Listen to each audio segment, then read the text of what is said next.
એક સમય હતો જ્યારે ભારતને સોને કી ચિડિયા કહેવામાં આવતું હતું. એવો દેશ જેની સંપત્તિના ગુણગાન આખી દુનિયા ગાતી હતી. એ દેશ આપણું ભારત. પણ પછી ધીમે ધીમે બધી ચમક ફીકી પડી ગઈ. એ સમૃદ્ધિ જાણે ક્યાં ખોવાઈ ગઈ.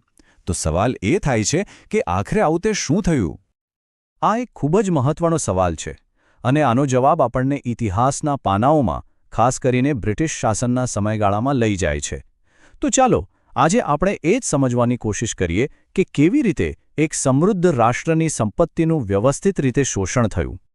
જુઓ, ભારતની ગરીબી કોઈ કુદરતી આફત નહોતી કે કોઈ અચાનક બનેલી ઘટના પણ નહોતી. એ તો એક ખૂબ જ સુનિયોજિત, ઠંડા કલેજે ઘડાયેલી નીતિનું સીધું પરિણામ હતું. એક એવી નીતિ જેનો એક જ ધ્યેય હતો: ભારતને ખાલી કરીને બ્રિટનની તિજોરીઓ ભરવી. તો આ શોષણની શરૂઆત ક્યાંથી થઈ? સૌથી પહેલો અને સૌથી મોટો ઘા હતો ભારતની સંપત્તિ પર. જરા કલ્પના કરો, એક એવી પાઇપલાઇન જે ભારતની જમીનમાંથી શરૂ થાય છે અને સીધી લંડનમાં ખુલે છે, અને એમાંથી સતત 24 કલાક ભારતની સંપત્તિ, સંસાધનો, સોનું, ચાંદી બધું જ વહેતું રહે છે. આ આખી લૂંટને દુનિયા સામે લાવનાર અને એને એક નામ આપનાર હતા દાદાભાઈ નોરોજી. એમણે આને કહ્યું ડ્રેન ઓફ વેલ્થ, મતલબ કે સંપત્તિનો નિકાલ. એમનો સિદ્ધાંત એકદમ સ્પષ્ટ હતો: ભારત મહેનત કરે, ભારત કમાય, પણ એ પૈસા ભારતમાં રહે જ નહીં. એ સીધા જ દરિયો પાર કરીને ઇંગ્લેન્ડ પહોંચી જાય, જેનો ભારતને કોઈ જ ફાયદો ન મળે. તો સવાલ એ છે કે આ પૈસો જતો કેવી રીતે હતો? જુઓ, આ કોઈ એક રીતે નહોતું થતું. એના ઘણા રસ્તા હતા. જેમ કે ખેડૂતો પર નાખવામાં આવેલા ભારે કર, પછી બ્રિટિશ સેના જેનો ખર્ચો ભારતના જ પૈસાથી ચાલતો હતો, અહીં કામ કરતા અંગ્રેજ અધિકારીઓના મોટા મોટા પગાર, અને એટલું જ નહીં, રિટાયર થયા પછી લંડનમાં બેઠા બેઠા મળતું પેન્શન પણ. આ બધું જ એ ડ્રેનનો જ એક ભાગ હતું. આનું પરિણામ શું આવ્યું? એકદમ સીધું અને સરળ. ભારત દિવસે ને દિવસે ગરીબ થતું ગયું અને ઇંગ્લેન્ડ દિવસે ને દિવસે અમીર. જાણે એક ત્રાજવું હોય જેનું એક પરડું સતત નીચે જતું હતું અને બીજું ઉપર. ભારતની ગરીબી જ ઇંગ્લેન્ડની ઔદ્યોગિક ક્રાંતિનું ઈંધણ બની ગઈ. પણ વાત માત્ર પૈસા છીનવી લેવા સુધી જ સીમિત નહોતી. અંગ્રેજો જાણતા હતા કે જો ભારતને હંમેશા માટે ગુલામ રાખવું હોય તો તેની આર્થિક કમર તોડવી પડશે, અને એના માટે બીજો હુમલો કરવામાં આવ્યો ભારતના ઉદ્યોગો પર. અંગ્રેજોના આવ્યા પહેલાં ભારતનું કાપડ આખી દુનિયામાં પ્રખ્યાત હતું. યુરોપના રાજા મહારાજાઓથી લઈને દરેક મોટા બજારમાં ભારતીય હાથવણાટના કાપડની બોલબાલા હતી. એની ગુણવત્તાનો કોઈ જવાબ નહોતો. એટલે કે ભારત માત્ર ખેતીપ્રધાન દેશ નહોતો, એક મોટી ઔદ્યોગિક શક્તિ હતો. પણ પછી શું થયું? ઇંગ્લેન્ડની ફેક્ટરીઓમાં બનેલું સસ્તું મશીનનું કાપડ ભારતના બજારોમાં ઠલવાવા લાગ્યું. પરિણામે જે કુશળ હાથ સદીઓથી દુનિયાને શ્રેષ્ઠ વસ્ત્રો પૂરા પાડતા હતા, એ જ હાથ હવે બેકાર થઈ ગયા. લાખો કારીગરો એક જ ઝટકે બેરોજગાર બની ગયા. ઇતિહાસમાં આને જ ડી-ઇન્ડસ્ટ્રીયલાઇઝેશન કહેવાય છે. મતલબ કે ભારતને ઉદ્યોગવિહીન બનાવવાની એક યોજનાબદ્ધ પ્રક્રિયા.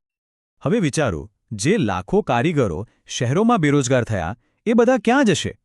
સ્વાભાવિક છે, પાછા પોતાના ગામડે ખેતી કરવા. આનાથી જમીન પર વસ્તીનું દબાણ જ વધી ગયું, અને બ્રિટિશરો બસ આ જ તકની રાહ જોઈ રહ્યા હતા. હવે એમનું નિશાન હતું ભારતની અર્થવ્યવસ્થાનો આધારસ્તંભ, એટલે કે ખેડૂત. એમણે જમીન મહેસૂલ ઉઘરાવવા માટે જાતજાતની સિસ્ટમ બનાવી. જમીનદારી, રૈયતવારી, મહાલવારી. નામ ભલે અલગ અલગ હોય, પણ હેતુ બધાનો એક જ હતો: ખેડૂત પાસેથી વધુમાં વધુ પૈસા કેવી રીતે પડાવવા. પછી ભલે એના ખેતરમાં દુકાળ પડે કે પાક નિષ્ફળ જાય, એમને કોઈ જ ફેર નહોતો પડતો. મહેસૂલ તો ભરવું જ પડતું. આનું પરિણામ ખેડૂતો માટે ભયાનક આવ્યું. એક તો કમરતોડ કર, અને એ ભરવા માટે શાહુકાર પાસે લીધેલું જ દેવું. ખેડૂત આ દેવાના ચક્કરમાં એવો ફસાયો કે અંતે જે જમીન તેની માં હતી, એ જ જમીન તેને ગુમાવવી પડી. અચ્છા, એક દલીલ વારંવાર કરવામાં આવે છે કે અંગ્રેજો ભલે ગમે તેવા હતા, પણ એમણે રેલવે બનાવી, રસ્તા બનાવ્યા, વિકાસ તો કર્યો. પણ શું ખરેખર એવું હતું? શું એ વિકાસ ભારતના લોકો માટે હતો? ચાલો આ વિકાસના ભ્રમ પાછળની હકીકતને પણ તપાસીએ. આ સવાલ પૂછવો ખૂબ જ જરૂરી છે. જ્યારે પણ કોઈ વિકાસની વાત થાય ત્યારે હંમેશા એ જોવું જોઈએ કે એનો અંતિમ ફાયદો કોને થઈ રહ્યો છે. દેખીતી રીતે તો એવું જ લાગે કે રેલવે એટલે આધુનિકીકરણ એટલે વિકાસ, બરાબર ને? પણ વાસ્તવિકતા કંઈક અલગ જ હતી. આ ટ્રેનોનો અસલી મકસદ શું હતો? પહેલો, ભારતના ગામડાઓમાંથી કપાસ જેવો કાચો માલ ભરીને બંદરો સુધી પહોંચાડવાનો, જેથી એને સીધું ઇંગ્લેન્ડ મોકલી શકાય. બીજો, દેશના કોઈપણ ખૂણામાં વિદ્રોહ થાય તો બ્રિટિશ સૈનિકોને ત્યાં ફટાફટ પહોંચાડવાનો. અને ત્રીજો, એ જ ટ્રેનોમાં ઇંગ્લેન્ડનો તૈયાર માલ ભરીને ભારતના બજારોમાં ઠાલવી દેવાનો. તો વિચારો, આ વિકાસ હતો કે શોષણનું એક સ્માર્ટ સાધન? જ્યારે કોઈ દેશની સંપત્તિ, ઉદ્યોગ અને ખેતી બધું જ આ રીતે છીનવી લેવામાં આવે, ત્યારે એનું અંતિમ પરિણામ શું આવે? એનું પરિણામ આવે છે ભૂખમરો, દુકાળ અને ગરીબી. આ આખા શોષણની સૌથી દર્દનાક કિંમત ભારતના લાખો લોકોએ પોતાના જીવ આપીને ચૂકવી. જરા આ આંકડા પર નજર કરો. બ્રિટિશ શાસનના 200 વર્ષમાં 30થી પણ વધુ મોટા દુકાળ પડ્યા. આ કોઈ કુદરતી આફત નહોતી. આ શાસનની નીતિઓની સીધી નિષ્ફળતા હતી. આ એક રીતે માનવસર્જિત હત્યાકાંડ જેવું જ હતું. અને આની પાછળની સૌથી ચોંકાવનારી અને શરમજનક હકીકત એ છે કે જે સમયે ભારતના ગામડાઓમાં લાખો લોકો અનાજના એક દાણા માટે તડફડી રહ્યા હતા, એ જ સમયે ભારતના બંદરો પરથી અનાજ ભરેલા જહાજો ઇંગ્લેન્ડ તરફ રવાના થઈ રહ્યા હતા. આ શાસનની નિષ્ફળતા નહીં, પણ અમાનવીયતાની હદ હતી. તો અંતે સરવાળો શું નીકળ્યો? બ્રિટિશ શાસને ભારતને શું આપ્યું? એક આત્મનિર્ભર દેશ જે હવે બીજા પર નિર્ભર બની ગયો. વ્યાપક બેરોજગારી, એવી ગરીબી જેના મૂળિયા ખૂબ ઊંડા ઉતરી ગયા, અને દેવાના ડુંગર નીચે દબાયેલો ખેડૂતોનો દેશ. આ હતું બ્રિટિશ રાજનું અંતિમ સરવૈયું. આ બધું સમજ્યા પછી મનમાં એક જ સવાલ ઊભો થાય છે. જો આ આર્થિક શોષણ એક ભયંકર રોગ હતો, તો એનો ઈલાજ શું હતો? અને એનો એક જ ઈલાજ હતો: આઝાદી. ભારતની સ્વતંત્રતાની લડત એ માત્ર રાજકીય ગુલામીમાંથી મુક્તિ માટેની લડત નહોતી.